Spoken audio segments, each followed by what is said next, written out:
I've been taking Lipitor for 29 years. This is my friend, Joe. Joe Bagnoli. I'm 59 years old. I live in St. Paul, Minnesota.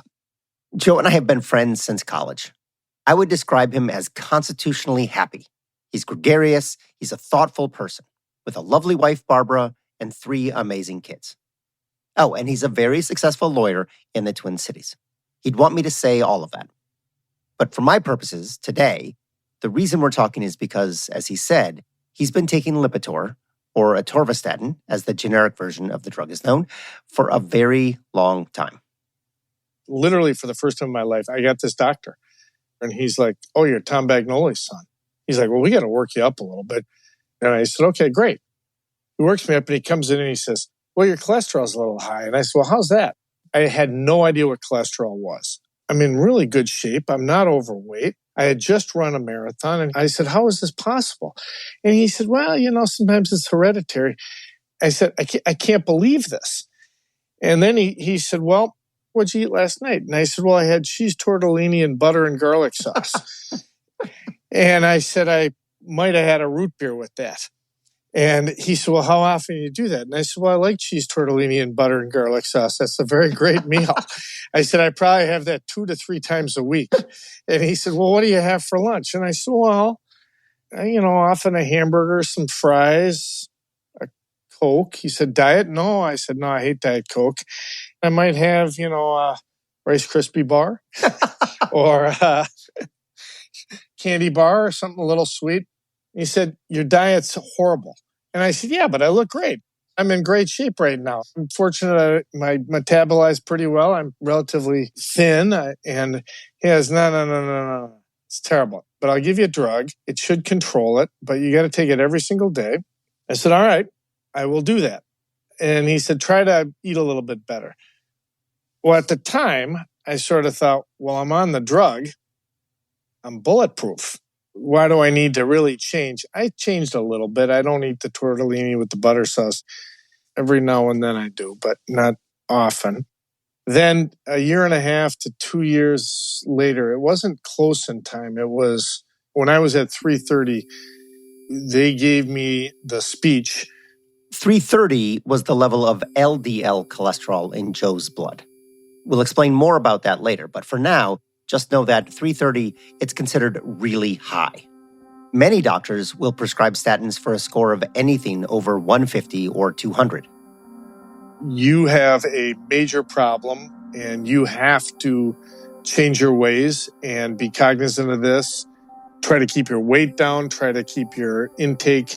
They said even though you're not morbidly obese, you can be thin and still have high cholesterol. And my issues are clearly hereditary to be as high as I am without other difficulty, but it means I have to try to watch it as much as I can. I can't say I'm perfect with taking they then went from, I think I was at 10 milligrams, but I had never been rechecked. I just was taking the 10 milligrams or whatever it was. I'm at 40 milligrams of atorvastatin, which is a relatively high dose now.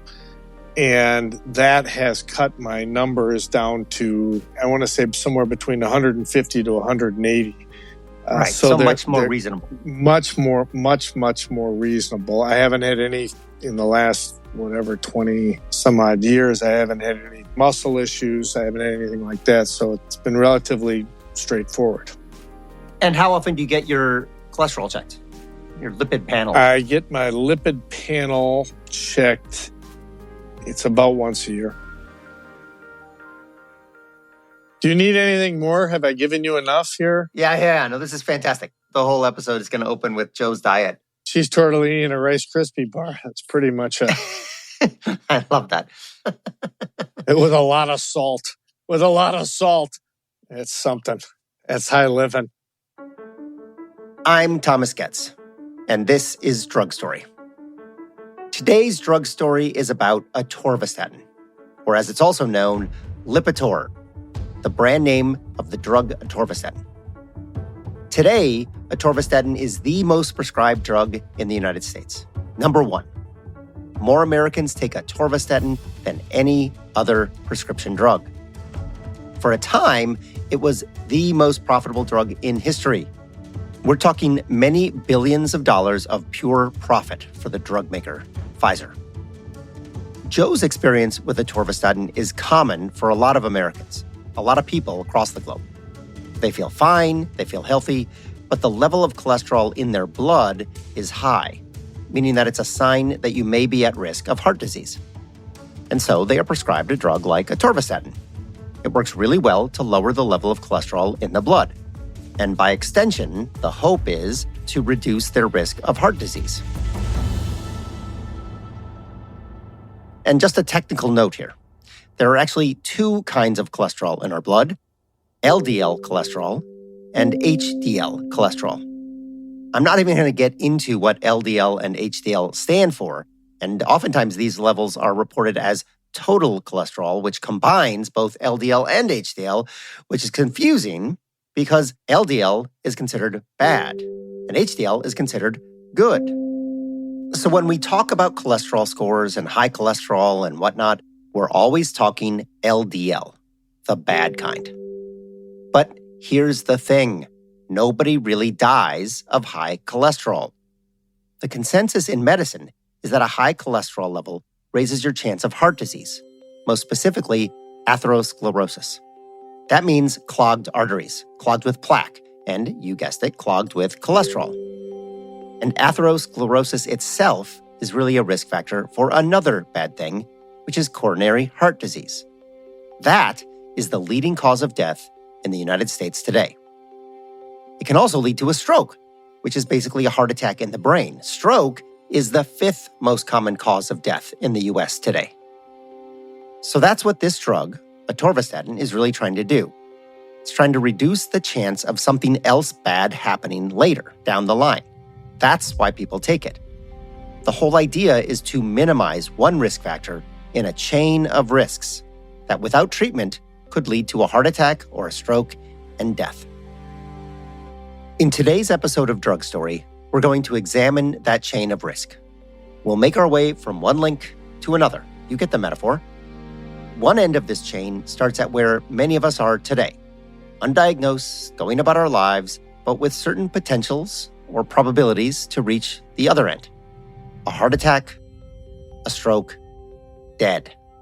That's the other end of the chain. But along the way, across all these links, it's all about the numbers. A statistical estimation of how likely we are to move from one link to the next link. Our age, our blood pressure, our cholesterol score, each of these things can increase or decrease our risk for heart disease. But it's always a game of probability and prediction. This is the best guess that medical science has for predicting your specific individual risk for something worse happening. So today, we're going to dig into those risks and the idea of using drugs to reduce that risk. We'll see how over the years, the number of people taking atorvastatin and other statins has increased to a staggering 35% of Americans over the age of 40. That's 1 out of 3 people. But even as these drugs became so common, they have also become one of the biggest controversies in modern medicine, one that still is not settled. And our story starts with the death of an American president. That's coming up next.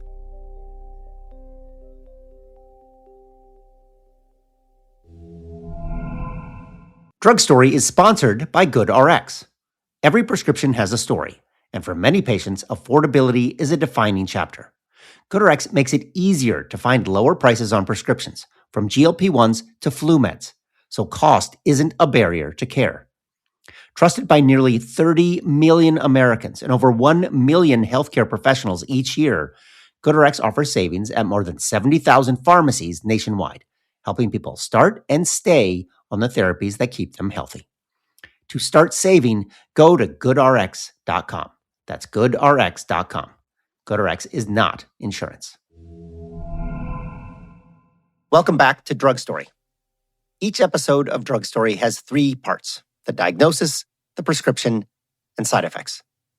This is part 1, the diagnosis, where we look at the disease behind the drug and how that disease emerged in modern days. We'll start back in March 1944, when the tide of World War II was turning. The Allies had successfully bombed Berlin, and planning for the D-Day invasion was roaring ahead. President Franklin Roosevelt, though, was unwell.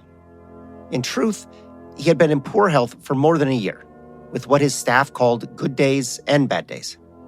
The presidency, after all, was a demanding job, especially in wartime. And in 1944, FDR was campaigning for an unprecedented fourth term in the White House. In a physical exam, he was diagnosed with an enlarged heart, high blood pressure, bronchitis, and congestive heart failure.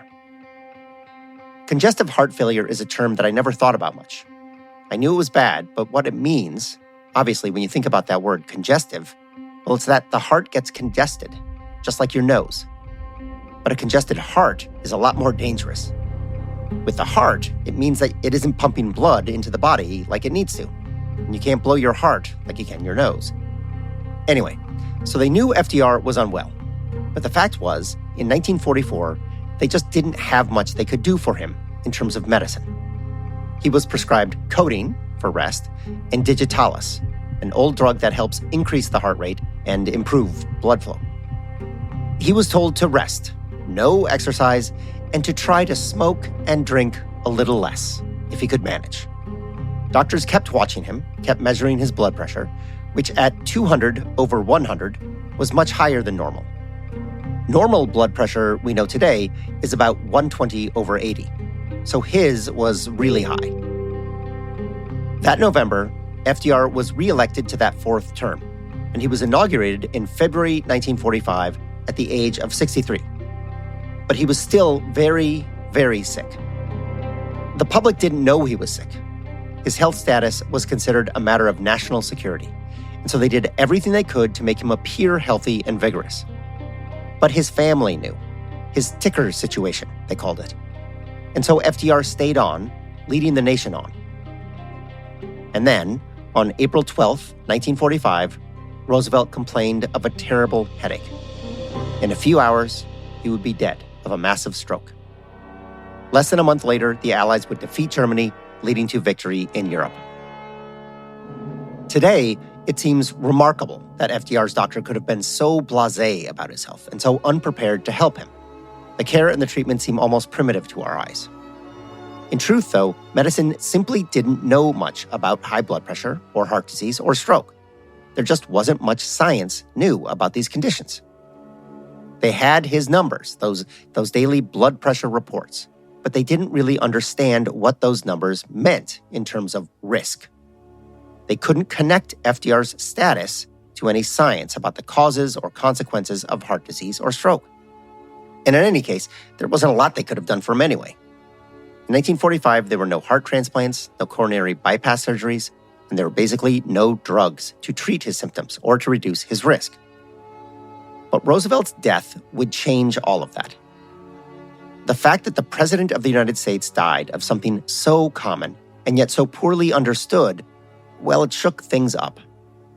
In 1948, Harry Truman, FDR's successor, he signed the National Heart Act into law, officially creating the National Heart Institute as part of the illustrious National Institutes of Health. The first order of business was a new research project, unprecedented in its scope and ambition. This was a grand scientific experiment to put an entire city under the microscope, to observe the citizens of this city for 2 decades, to measure them and observe them in the hopes that they could reveal the causes of heart disease. The idea was that if medicine could better understand what caused heart disease, medicine might be better equipped to help those, like FDR, who had symptoms before a heart attack or stroke. Or better yet, maybe the experiment could reveal how to prevent heart disease in the first place, before symptoms of disease even occur. The city they chose was Framingham, Massachusetts. Framingham is about 20 miles outside of Boston, and in 1950, it had a population of about 30,000 people. If you've ever been to Framingham, and I've been there, well, there's not a lot to see. It's too far away from Boston to be a suburb, but close enough to be an exurb, one of those sprawling cities with miles of tan, beige shopping centers without windows. Piece of trivia for you, the Shoppers World Mall, which opened in Framingham in 1951, was the first mall east of the Mississippi. Back then, the largest employer in town was General Motors, which had opened a plant just a few years before. There are not 6, not 7, but 10 Dunkin' Donuts in town today. It's a pretty ordinary East Coast exurb, which is what made it pretty much perfect. They chose Framingham not just because it was close to Harvard Medical School, where many of the researchers worked. It was also a very middle-class city. And importantly, a lot of doctors lived in town, because the Framingham study was going to require a lot of visits to the doctor. Framingham was an observational experiment, meaning they would take a large sample of the city's population, more than 5,000 people, equally divided between the men and the women, and send them to the doctor for tests and to measure various vital signs, and then have them come back 6 months later for more tests and measurements. This went on for years. The idea was to see if they could connect any of the measurements with what happened to people later, in terms of diagnoses of disease or causes of death. They wanted to connect the dots, basically, between causes and effect. A few of these kinds of studies had been done before, in Scotland and Minnesota, but there had never been a study with so many people, 20% of the total population of the town, over such a long time period, with a focus specifically on heart disease. What started to emerge, within just a few years actually, much earlier than they expected, was this idea of risk. There were a handful of specific factors that were strong predictors, strong risk factors of heart disease. That's where we got all of our classic ideas about heart disease risk was from the Framingham study. This is Dr. Rita Redberg. We're going to learn a lot from her in this episode. I'm a professor of medicine and a cardiologist at the University of California, San Francisco. And they identified a handful of factors, right off the bat. Exactly. I think they measured a lot of things, but then they narrowed it down to a handful of factors. Age is the big one. All right. Which is not modifiable, but the older you get, the higher your risk of all diseases, pretty much, and certainly heart disease. Age, sex, cholesterol levels, and they, I believe, use total cholesterol and HDL. Blood pressure, they use systolic blood pressure. Smoking status. These 5 measures, age, sex, blood pressure, cholesterol level, and smoking status, they emerged quite early as strong associations with heart disease. If one of them was high, or if you were a smoker, it was more likely that you would develop heart disease. And if you had 2 or 3 or 4 or even 5 risk factors at once, well, your risk of heart disease later was much, much higher. The breakthrough was not just that there was a strong predictive value here. It was also that these things could be measured quite precisely and pretty easily. Age and smoking status, well, not so hard. But blood pressure could be measured with just a cuff on the arm. And cholesterol level just required a small amount of blood and a simple lab test. Taken together, these risk factors offered a very powerful, very new way of understanding heart disease. And maybe a new way of treating it, or even preventing it. Framingham was initially conceived as a 20-year study, but it's still going on to this day, nearly 80 years later. They're now on the 3rd generation of subjects, meaning the children and grandchildren of the initial participants are going to the doctor and getting their tests. Data that is revealing all sorts of things about the genetics of heart disease. They've also expanded the study, which was originally mostly white people. Now it includes Black and Asian and Hispanic members of the Framingham community. And that ensures that any racial variations in disease and risk are captured. And as the study has grown, so has the sophistication of the analysis. Those 5 risk factors have been refined into a fancy statistical algorithm that doctors use to calculate something called your Framingham risk score. It's basically a calculator, and it predicts an individual's risk of coronary heart disease over the next 10 years. In other words, it's a statistical prediction of your health, letting you see into the future. And if it predicts something bad, hopefully there's enough time to do something to lower your risk and improve your odds. It seems pretty obvious today, but back in the 1950s and 60s, the idea of prevention, stopping disease before it happened, that was a whole new paradigm for medicine. The risk scores are not meant to be used for people that have symptoms. They're used essentially for screening. And screening means you're looking for a disease in an asymptomatic population because identifying that disease early is going to lead to improved outcomes for that person. Right. That's a basic theory of preventive medicine, right? Of screening. That's right. And so that's the idea in identifying what the risk factors are, is that we could then lower risk factors either on an individual level or on a population level. And that would lower the rate of, in this case, heart disease. Of course, back then, in those early days of Framingham and during the boom of post-war America, there was only so much you could do to lower your risk. In part because so much of everyday life in those days of plenty was actually raising your risk. The boom in post-war America was unprecedented in human history. An explosion of economic prosperity and abundance, where the bounty of modern life, ample food, an affordable home with a car in the garage, booze and cigarettes aplenty, that could be enjoyed by all, or so it seemed. For those who could afford that bounty and those who indulged in that bounty, it turned out that this new American lifestyle created a lot of hidden risk. For the first time in civilization, everyday life was just not all that good for you. Food was cheap, but not very healthy. Lots of meatloaf and very few salads. The suburbs were expanding, which meant more driving and less walking. For downright satisfaction, there's just nothing quite like Valley Forge beer. Alcohol consumption in the U.S. doubled between 1940 and 1970. So inhale, feel that light extra mildness in the smoke of a Cavalier. And so much smoking.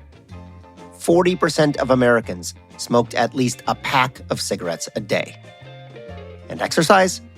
Exercise, it wasn't really something people did outside of team sports in school.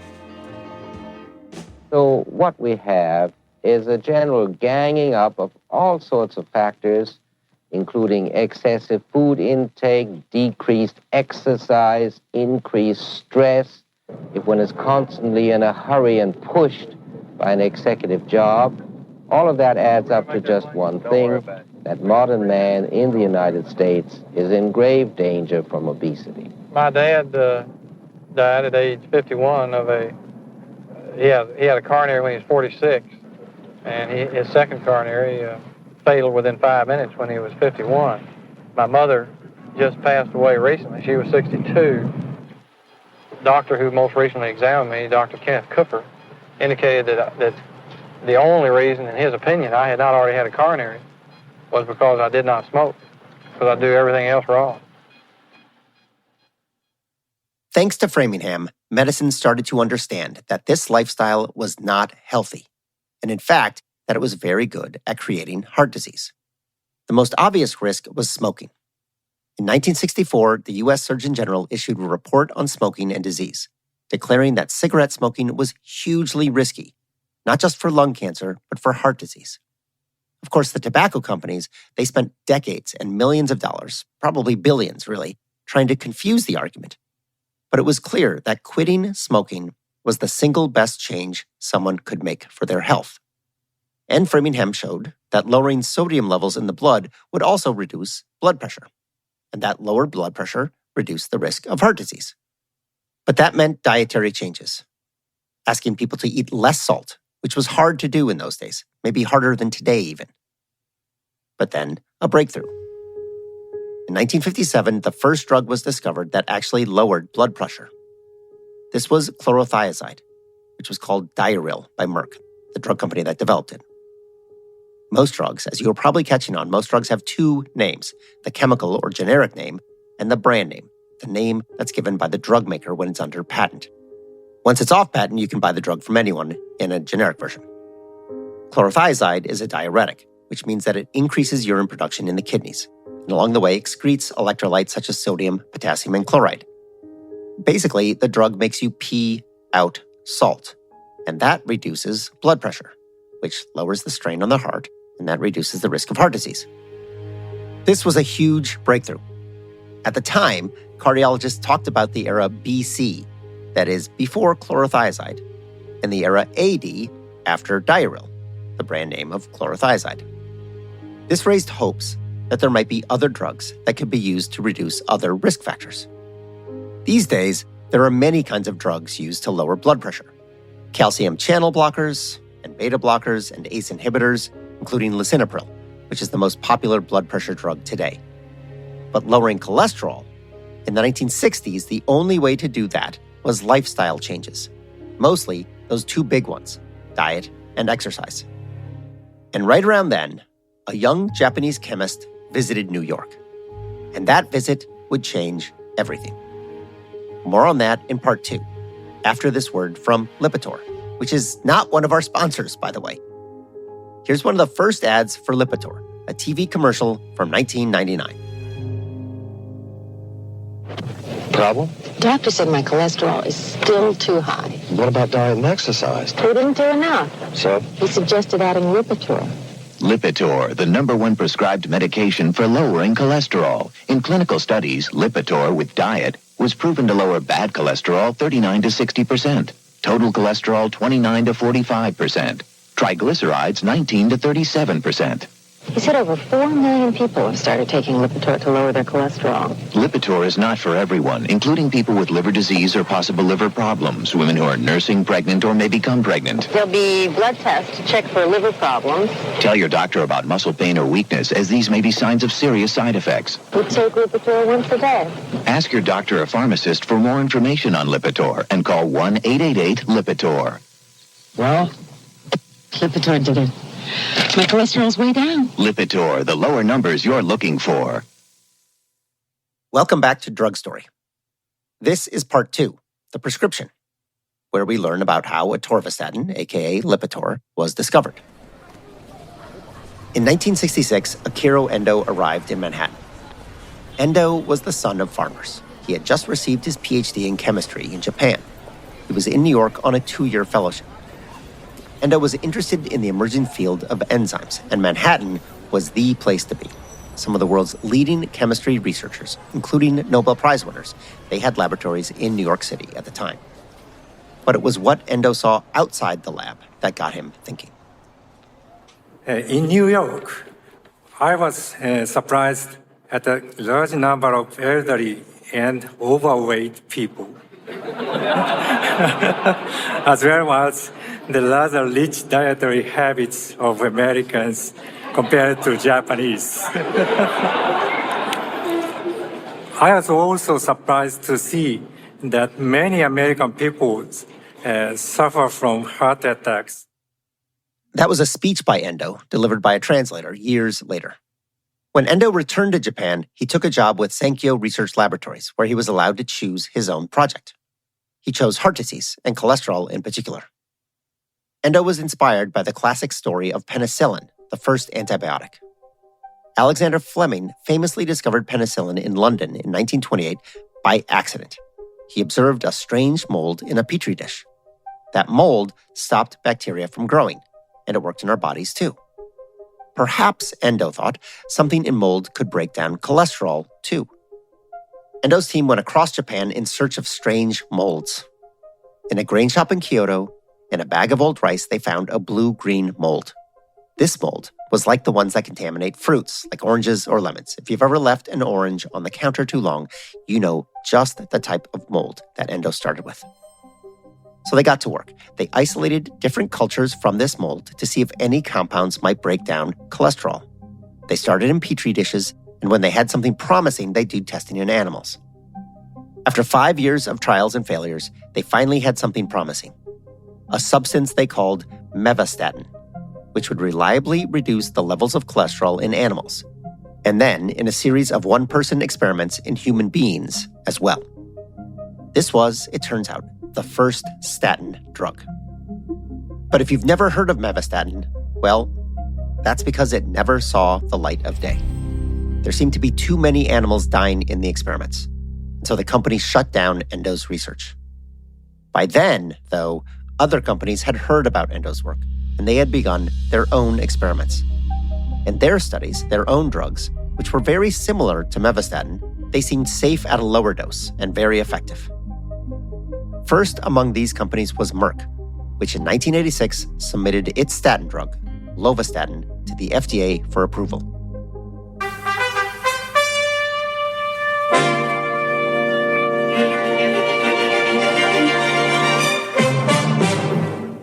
The Food and Drug Administration today approved a new anti-cholesterol drug. It's called atorvastatin. The FDA said it is the first of several new drugs that clinical trials show as highly effective in reducing cholesterol levels.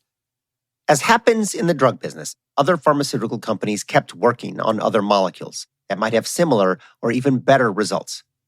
These are often called Me Too drugs. I should say the term has nothing to do with the Me Too movement, by the way. They're called Me Too drugs because these new medicines often are no better than the original drug. But they're developed and sold because another pharma company wants their own bite at the apple.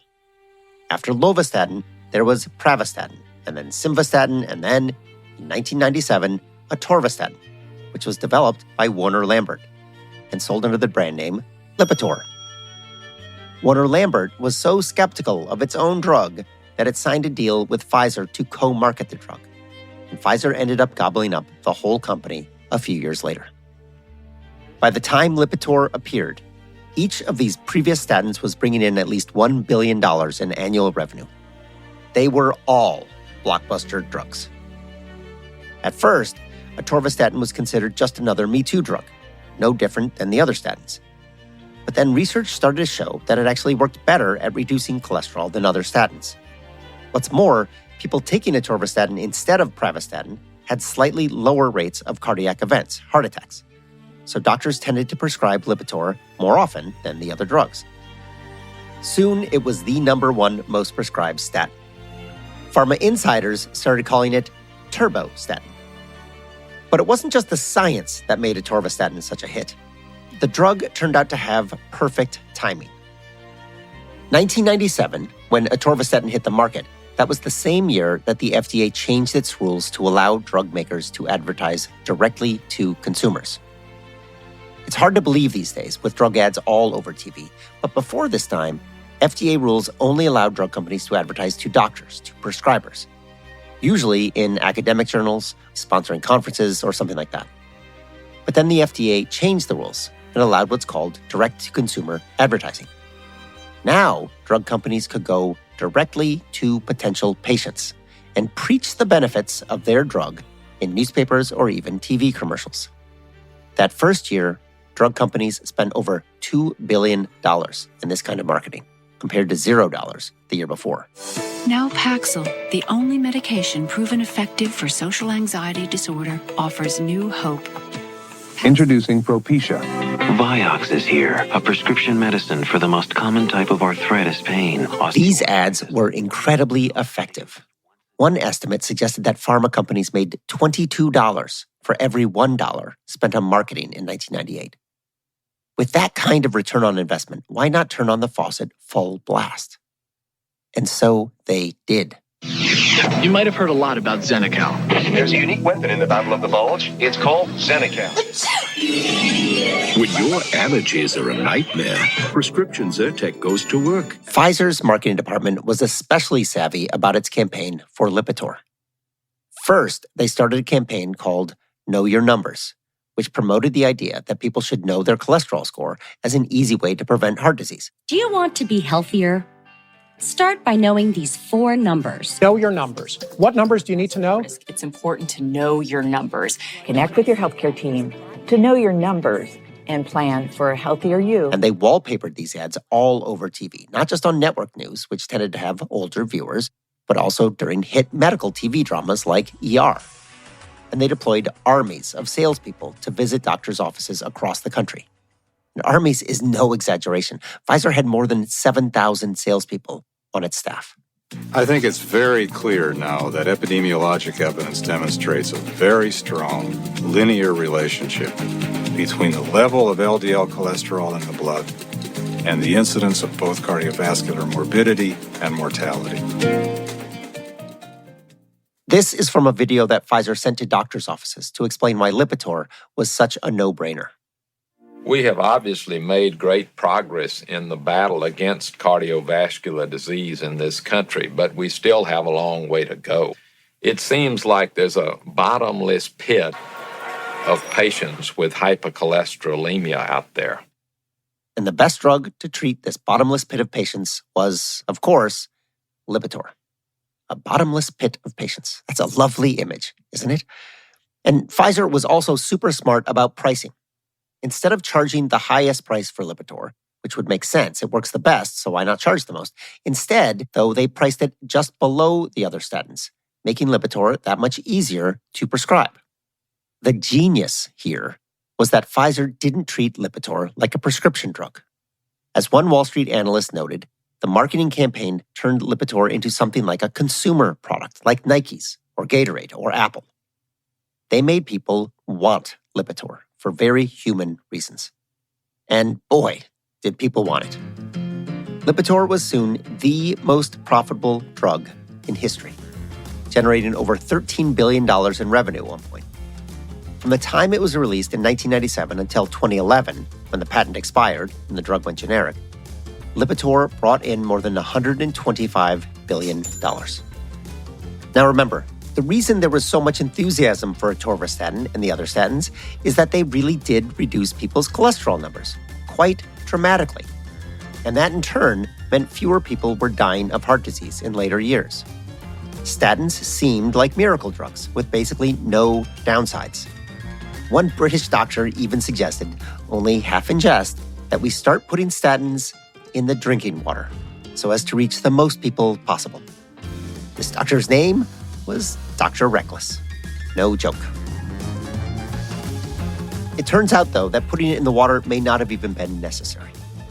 By 2008, 22% of American adults over age 40, that's over 30 million people, they were taking a statin drug. Atorvastatin was now the most prescribed drug in history, ever. Which raises one question. What happens when you put tens of millions of people on a drug for the rest of their lives? Before we answer that, here's a commercial from Pfizer for Lipitor. This one generated some significant controversy. We'll explain why after the break.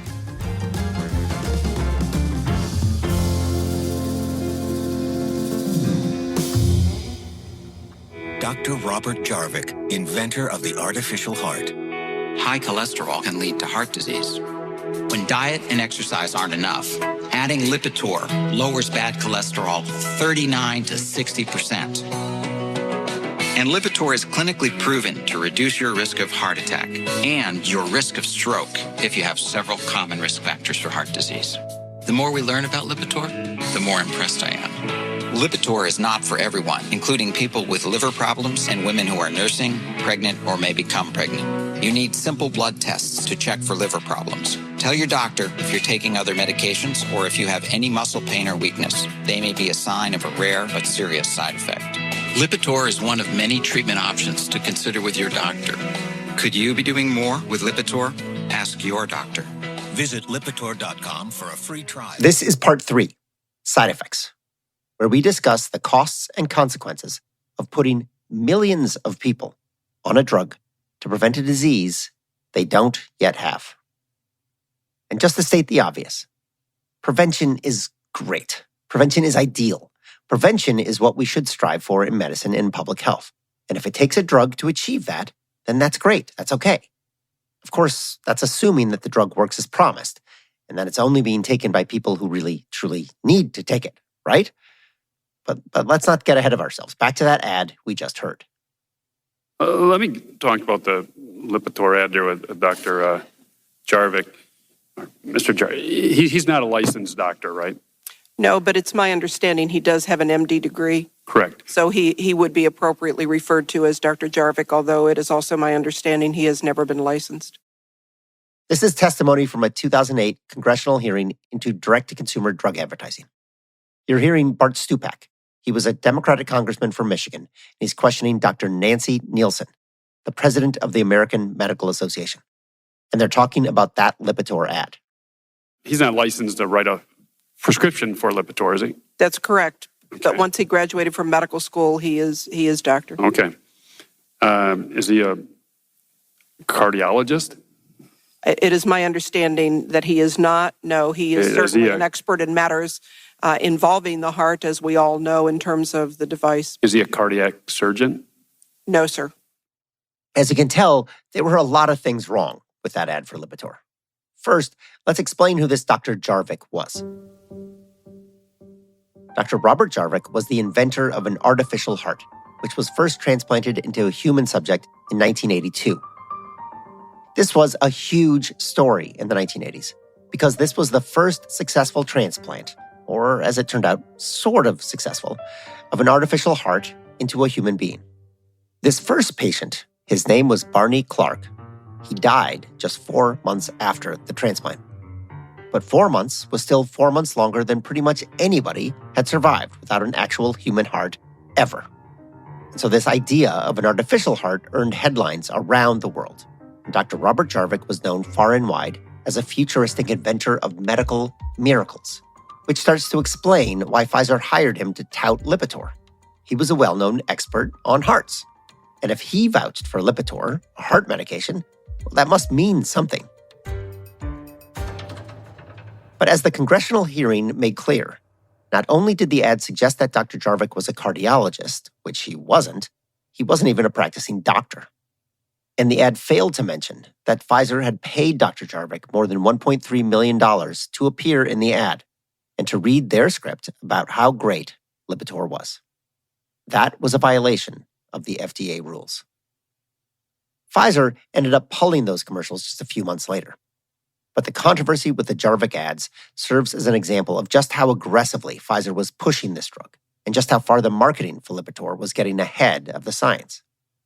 Even though the ads with Dr. Jarvik caused a lot of frenzy, congressional hearings, nightly news reports, big stories in the New York Times, and so on, there was another, much more quiet controversy brewing, but one that would have even more impact on who was taking atorvastatin. This was all about where to draw the line for who should take the drug. This was about what's called the clinical guidelines. To understand this controversy, we need to go back to Framingham, which established years ago that high cholesterol was a significant risk for heart disease. But what exactly did high mean? In those early years, they drew the line at a cholesterol score of 260 or above. If your level was above that number, you had a significantly higher risk of heart disease in the future. Below that score, and your risk was considered normal.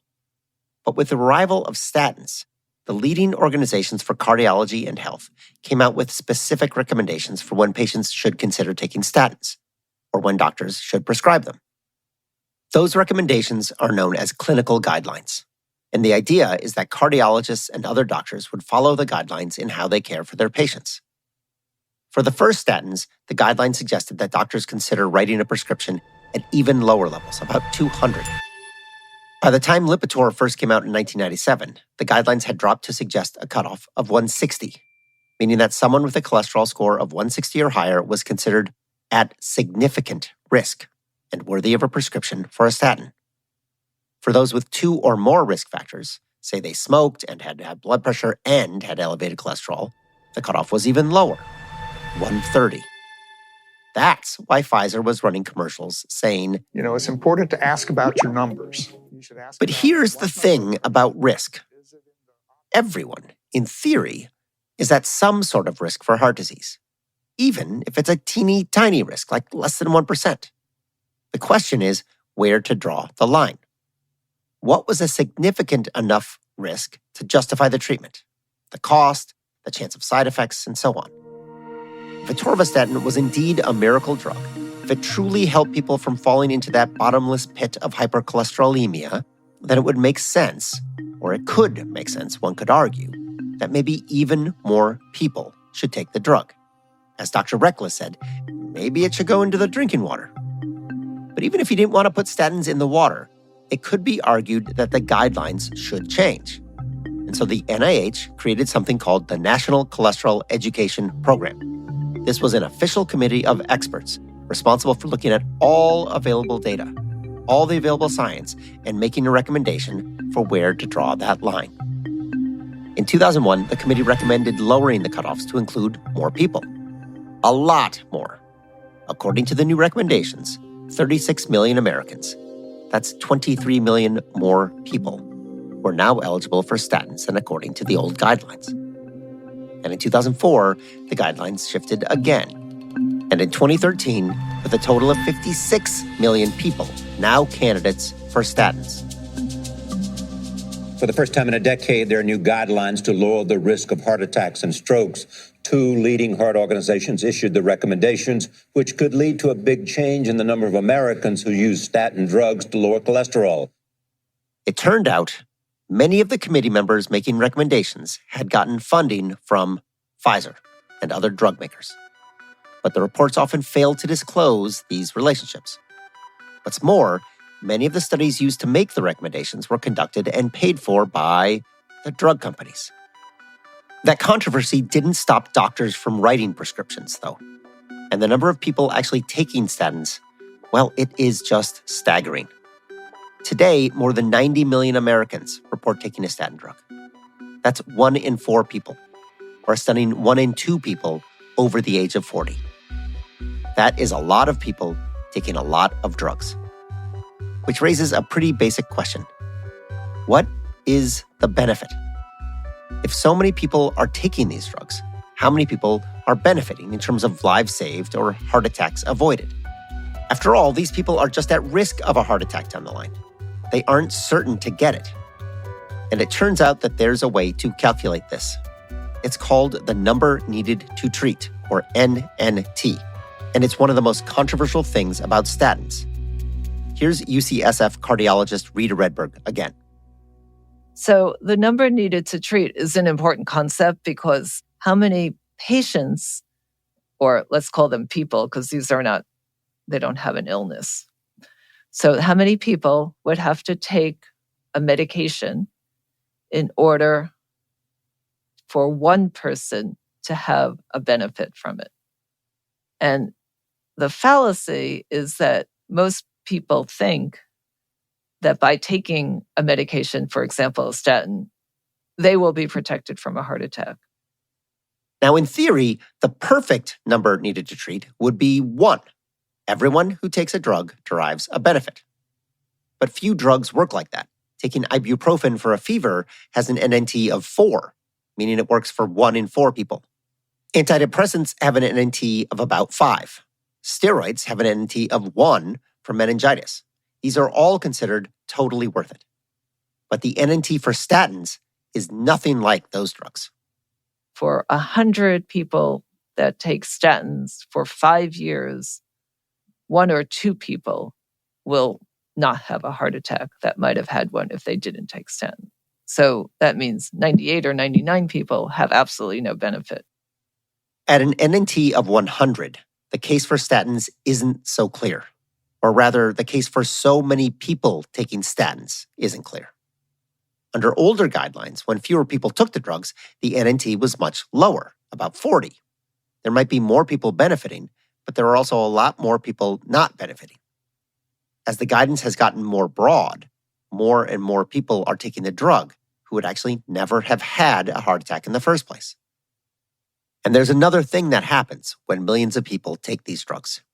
You start to see side effects happen to more and more people. At first, statins were thought to have few, if any, serious side effects. The original studies, the ones that the drug companies ran to convince the FDA that statins were safe and effective, well, those studies reported that less than 2% of people stopped taking their drugs because of side effects. And the most common side effect was muscle pain and sometimes muscle weakness. So if 2% of people suffered and stopped, but 98% kept taking it, and millions of people lowered their risk of heart disease, well, that's what science calls the risk-benefit ratio. And those numbers persuaded a lot of people that these drugs are a huge win for medicine. So let's dig on both of these, the risk and the benefit. First, let's deal with the risks, the side effects.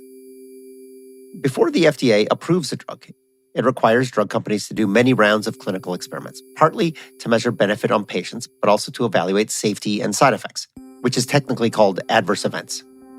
These are very rigorous, very expensive experiments. They usually involve several thousand patients, and they take several years to set up and run and calculate the results. If all goes well, these studies show clear benefits, few side effects, and the drug is approved. Boom, you're in business. And once a drug is approved, the drug company has very little incentive to spend more money to do more studies. The drug, after all, has already passed the burden of evidence. It's been approved by the FDA. The benefits outweigh the risks. Let's focus on the benefits.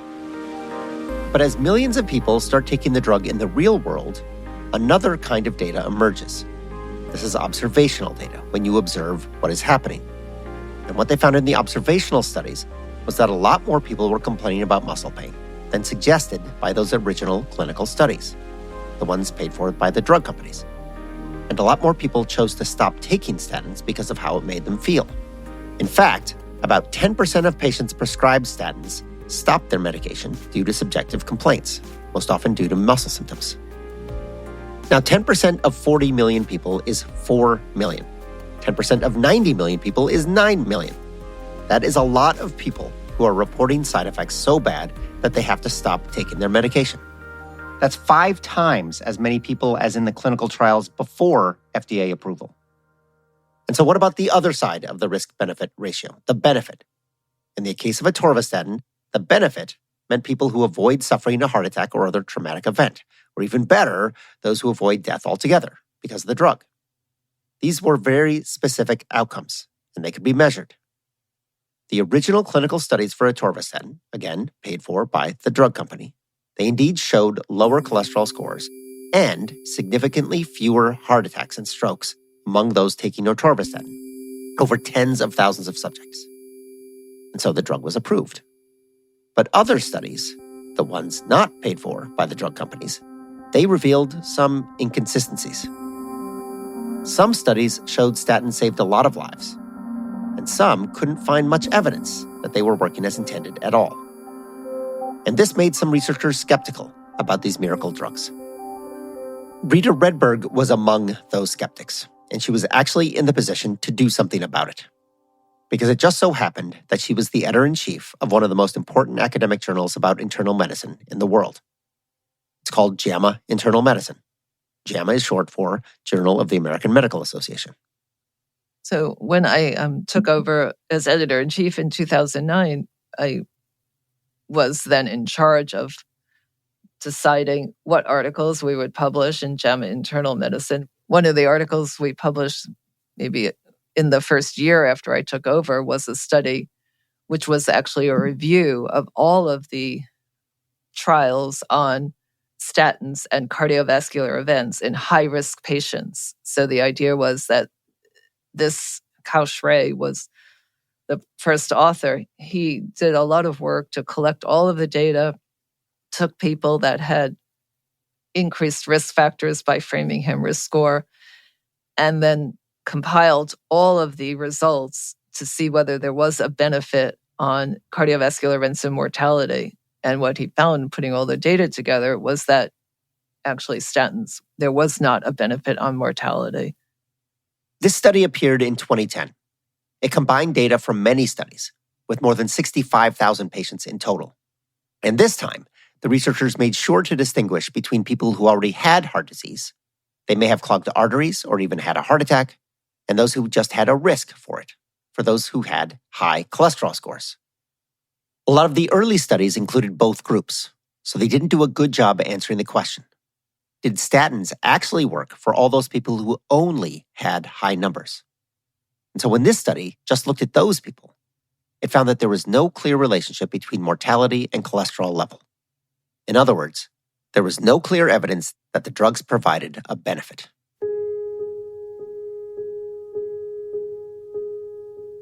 Redberg was editor of JAMA Internal Medicine for almost 15 years. And at that time, the journal published a lot of papers about statins. When you go through them, you get the sense that statins definitely do help reduce the risk for people who are at high risk, who have really high cholesterol scores. But you also get the sense that there are a lot of people taking statins, taking a drug every day for the rest of their lives, who almost certainly are not going to benefit from it. They will die, almost certainly, but probably not of heart disease. There are a lot of other things people die of. And there were other problems that popped up. There is also, I don't know if you call it a moral hazard, but for example, when I was at JAMA Internal Medicine, we published a study which was called Gluttony in the Age of Statins. And it tracked people, statin users and non-statin users, over 10 years and compared them. And the statin users were much more likely to become more sedentary and to gain weight than the non-statin users. And idea was that perhaps they thought, well, I don't need to watch my diet. I don't need to walk because I'm taking a statin and that's going to protect me. My friend Joe definitely falls into this camp with all his cheese tortellinis. In 2022, right before she resigned from the journal, Dr. Redberg co-authored an essay subtitled Time to Curb Our Enthusiasm Over Statins. The paper boils down to the simple argument that the idea that statins are a panacea, a cure for everything, is highly exaggerated. And it argues that the way the guidelines keep pulling more and more people into the net of taking statins, well, maybe that's not always a good idea. I felt very bad for patients because I was seeing increasing numbers of patients coming in to see me every week who were really suffering and who even, frankly, under the most liberal interpretation of the guidelines should never have been placed on statins in the first place. Because the message that got out that was a lot easier to understand was anybody whose cholesterol had that little asterisk, if it was over 200, should get a statin. And that wasn't even what the guidelines said. These people were suffering really unnecessarily on a medication that... Suffering because of side effects. They were suffering because of side effects. Although, even if you don't get side effects, there's not a lot of upside to taking medication that has no benefit to you. I mean, nobody likes to take a pill every day. Yeah. Today, the official organizations are once again fiddling with the guidelines. They are trying to find a new way to set the ideal target for who should take atorvastatin and the other statins. For once, they're actually considering tightening the standards and even suggesting that millions of people would not benefit from statins. As many as 17 million Americans could fall out of the high-risk category and could be spared the burden of taking a daily statin. Of course, if they're wrong, millions of people would stop taking a drug that could potentially save their lives. One paper out last year crunched the numbers and argued that tightening the guidelines would result in 107,000 more heart attacks and strokes a year in the U.S. alone. I realize that this episode has offered a fairly skeptical take on atorvastatin today. I want to be clear. There's no doubt that atorvastatin and statins in general, they have indeed prevented heart disease in many people. And they have saved many lives, thousands of lives, likely millions of lives. But when you talk about prevention, you're talking about risk. And risk means odds. Risk means probabilities. It means predictions and forecasts and estimations and bets and best guesses. It's all in the numbers. And despite the billions and billions of dollars that these drugs have earned, and despite the millions of dollars spent on researching them, Dr. Redberg says there's only one set of numbers that is still missing. I find it incredibly disappointing that, 40 years after these drugs came on the market, we still don't have a randomized controlled trial with an all-cause mortality benefit. And so the point is, 40 years they've been out, and there's still no study that actually says whether people are living longer because of these drugs. Exactly. Or feeling better. Right. Or, even having less heart attacks. But even while we wait for that research to happen, and it probably never will, there is one proven thing. One thing that all science says will actually work to reduce your chance of heart disease. One miracle cure. Here it comes.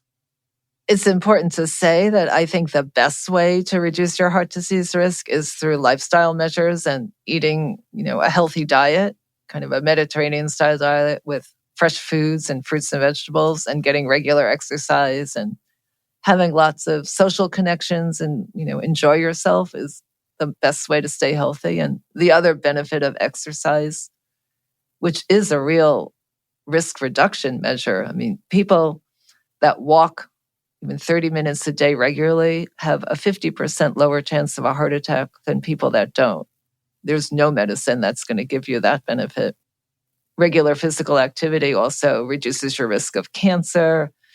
It reduces depression. It reduces arthritis. There's so many benefits. So I think if your goal is to prevent heart attacks, you really need to be thinking about, I could walk a little bit more, I could do a little more activity, and I'm going to try to avoid processed foods and eat fresh foods. Diet and exercise. Turns out that's the best medicine of all. That's it for this drug story about atorvastatin. Thank you for joining us.